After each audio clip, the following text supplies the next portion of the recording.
এই রাতটা অনেক স্বপ্নের মতো। যে মেয়েটাকে আমি চিনেছি, যাকে নিয়ে কল্পনায় হারিয়েছি, আজ সে আমার ঘরে, আমার পাশে। একটা নতুন শুরু, একটা নতুন অনুভব, যেটা ভাষায় বলা যায় না, শুধুমাত্র অনুভব করা যায়। ঘরটা সাজানো নতুন আলোর চারপাশে এক অদ্ভুত শান্তি। বিছানার চারপাশে ফুলের পাপড়ি, হালকা আতরের গন্ধ। হাত কাঁপি, কিন্তু মন বলে আজ সে আমার।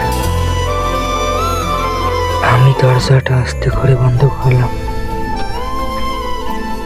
সে তখন আয়নার সামনে বসেছিল, মাথায় ছিল ঘোমটা। সে জানে আমি এসেছি। তার সেই লাজুক ভাবটা আমার বুকটা কাঁপিয়ে দিচ্ছিল। আমি ধীরে ধীরে এগিয়ে গিয়ে তার পিছনে আয়নায় তাকিয়ে দেখলাম সেই চোখ, যে চোখে আমি শুধু ভালোবাসা দেখেছি। আমি তার কাঁধে হাতটা রাখলাম। সে শিউরে উঠল, যেন শরীর দিয়ে অনুভব করলো আমি ঠিক কতটা আদর নিয়ে তার পাশে দাঁড়িয়ে আছি। আমার গলা কাঁপছে, কিন্তু ঠোঁট বলছে তুমি জানো, এই রাতটার অপেক্ষায় কতদিন ধরে ছিলাম, কত না স্বপ্ন দেখেছি। সে কিছু বলল না, শুধু চোখ নামিয়ে হাসলো। আর সেই আগুন আমার ভেতরে আগুন ধরিয়ে দিল।